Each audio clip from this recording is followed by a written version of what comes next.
It's not easy to walk through the centre of Auckland at the moment without having to circumnavigate one of the city's many ongoing infrastructure projects.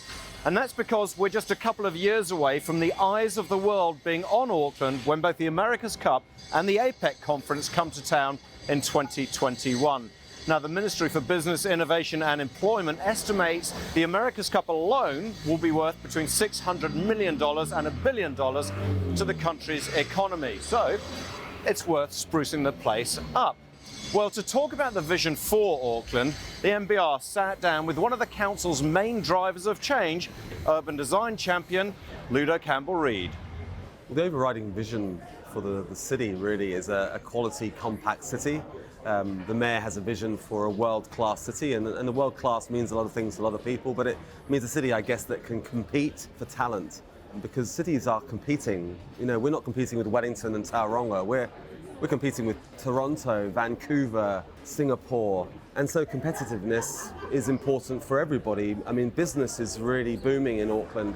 If you think about, there are more cranes on Auckland's skyline today than in any city in the whole of the US. There's 96 or 97 cranes in the skyline built. That's not council or the government only, that is private sector.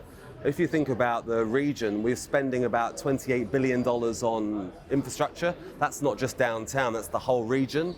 And that's public money, that's government and council, but there's $78 billion of private development happening across the greater Auckland region. So everybody is about benefiting. Tourism benefits, locals benefit. You know, it's business benefits. That public-private relationship, obviously really important to building. Critical. However, there has to be a line at some stage reached where we have to say it's actually public sector's responsibility to provide for the public. And if you give too much to the private sector, are we handing over too much power to the private sector?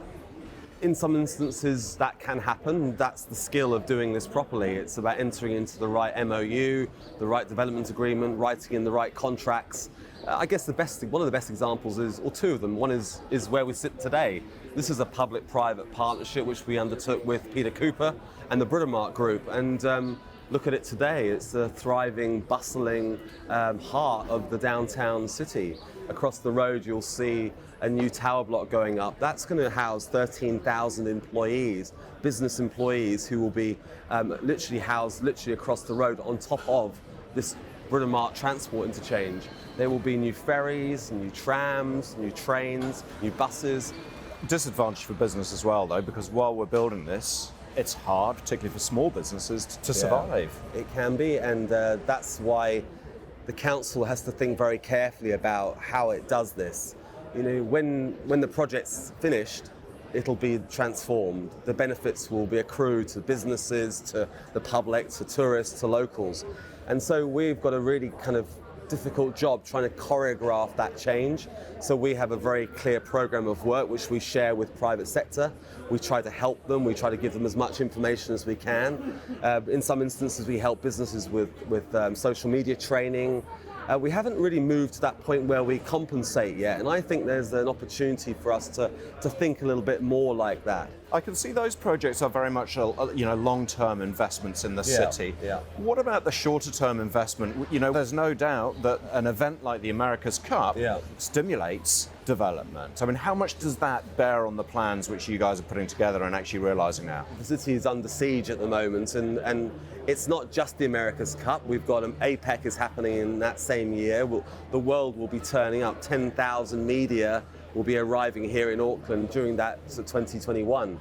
But we've worked out that the America's Cup will generate something in the order of $600 to $1 billion of extra revenue into the city during that period, which is an extraordinary amount of money. And so I've always been interested in cities that are moving forward. And so one of the most smart tools we use is events.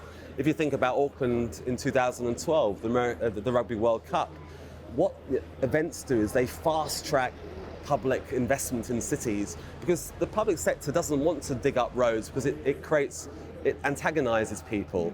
but by digging up roads for the sake of a big event, it kind of gives you an excuse to dig up the city and to rebuild. So we chase events, America's Cup, World Triathlon Series, Rugby World Cup, maybe one day a Commonwealth Games again. But it's about the benefits that come from that. You talk about the Rugby World Cup. One of the big debates, of course, at the time, and it's been ongoing, is about the stadium, whether we move it. And a lot of people would say, had we invested in the stadium for that World Cup, it'd be sitting there potentially as a white elephant, which is costing us a lot of money on prime land. Because once the event is finished, often projects lose their purpose. Yeah, that's definitely an experience of some cities, but we ended up putting money into Eden Park, which is really struggling. And so my support for the downtown stadium was 100%. I thought that was the right call for Auckland, close to where the buses are, the trams are, the trains, the ferries. You don't need any more car parking. And it could be used every single day of the year, whereas Eden Park is controlled by a noise and a light planning rule, which means that the public and the locals of that area don't want to see that. So it can't be used for major music events, motocross, all these things that a downtown stadium could. So how frustrating is it for you, who you see this vision, but you also know the council sitting there saying, well, this is worth tens of millions, I don't know, $50, $60 million in dividends alone, as the port goes, so their interest isn't really in moving the port, potentially. Yeah, we talk about this a lot, Rawdon, is that having a vision is seeing the invisible. The city will change over years, and I know most cities around the world are moving their ports out of their downtowns. They have done, and they are continuing to do so. So yes, it brings in a revenue, it also brings in a dividend, but what if it was 20,000 homes, 30,000 businesses, parks, open spaces, opera house? I mean, it depends on, it's not the drinking, it's how we drink often, and so I think there's an opportunity for that land to be used to be much more productive. We need to think about planning the extraction of the port out of Auckland, but that's a government and a council decision, and I'm not in charge of that. But you can have slightly more control on how this city will look for the America's Cup, isn't it? Yeah. It's coming up. Yeah, it's less than 2 years away now. It's going to be finished this time in 2 years. People are arriving next year already. Does that concern you? Are we on track? Well, I believe we are. Yes, we are. The city has been planning this for some time now, and as I said, events are brilliant because you can't not be ready. The event itself is run by Emirates, Team New Zealand. We're not in charge of everything. It's the government, Mana Whenua, Team New Zealand, and Auckland Council.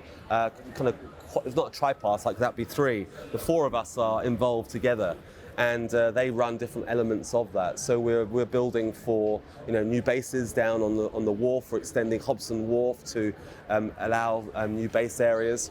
At the same time, we're also rebuilding the downtown of Auckland. So you'll see a lot of construction.